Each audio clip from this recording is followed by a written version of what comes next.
She ran out of money and left the University of Montana after her junior year to teach 5th and 6th graders in Gwinnett, Montana, population 300, before returning for her BA and MA degrees.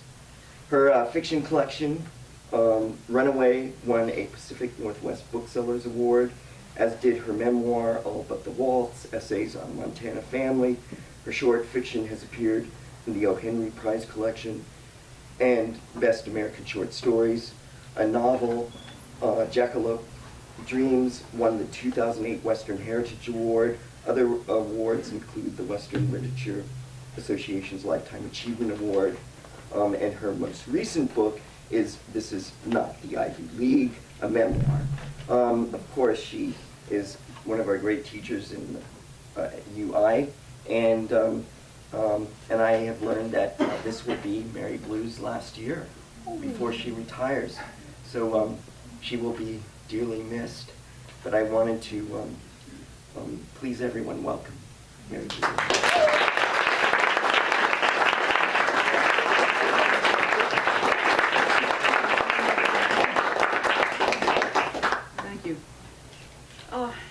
The last time I read a book, people, my oldest grandson was here, dragged by Cy Anthony. He went home and told his mother she reads pretty well. Tonight, I have the pleasure of having another grandson with me in the front row, Taylor, who is the most ardent Oregon Duck fan in Idaho. His mother and sister are also here. Yeah. Okay, we okay now? People are shaking their heads back. Closer yet? How's that? I heard it crackle. That's usually a good sign. Okay.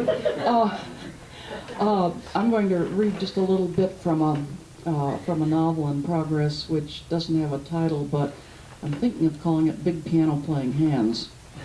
And this section has to do with a young woman who's about 26, who's going to apply for a job on a campus not unlike Lewis Clark State College campus.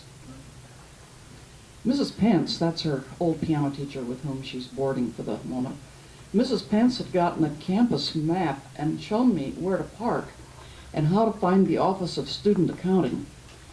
The college was in summer session, she'd explained, so I wouldn't see many people. Only a few students would be taking classes, and many of the faculty would be off for the summer. I suppose that was why the shaded sidewalks were mostly empty. But when I climbed a flight of stone steps and let myself through plate glass doors into the foyer of the administration building, I was met by a clatter of women's heels on the polished granite as women's voices rose and echoed on stalls and halls and stairs. Women in suits, women in slacks and t-shirts, women in cotton sweaters and skirts, all hurrying somewhere. I knew the office I wanted was on the 3rd floor, but I pretended to check the directory to give myself a moment to breathe, and then up a flight of stairs, up another flight, up another. The air, even so early in the morning, became steadily warmer and stuffier as I climbed. Then I was standing in front of an oak door with an opaque glass window lettered in gold, Office of Student Accounting. I closed my eyes for a count of 3, pretended I was about to hit an opening chord at Brazos' nod, and walked in. No one seemed to be around, so I sat down to wait, and then I nearly jumped out of my skin when someone said, "Can I help you?"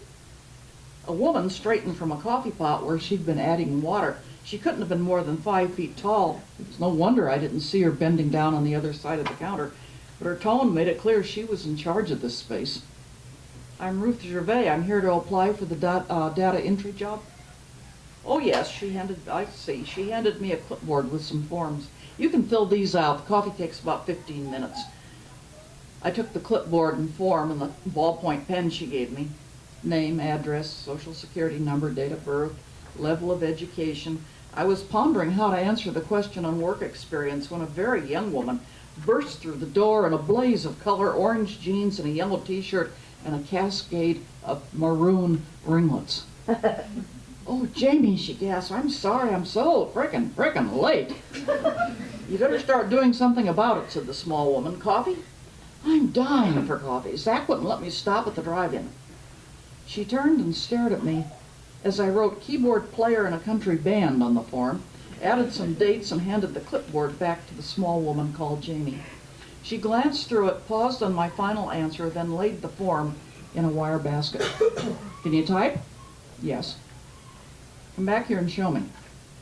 She opened a swinging door in the counter and led me to a desk where she uncovered a computer. Here you go. Can you enter these names and numbers?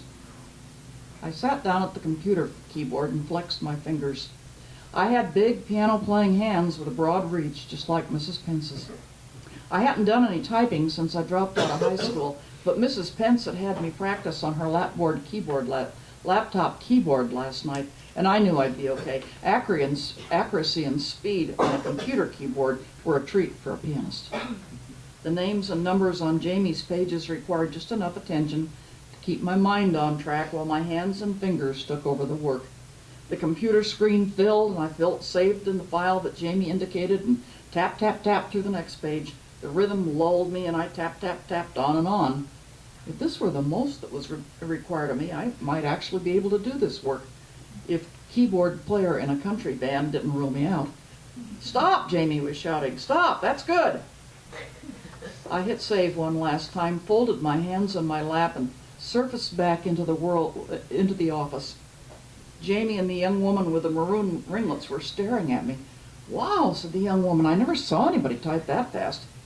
You're hired, said Jamie. Katina, get her a cup of coffee. Really, said Katina, you can hire her just like that? Go ahead and finish the batch you were working on, Jamie told me. We take a half-hour lunch in the summer so we can leave half an hour early. Do you always dress like that? I looked down at myself. You'll need a decent outfit to get started, Mrs. Pence had said.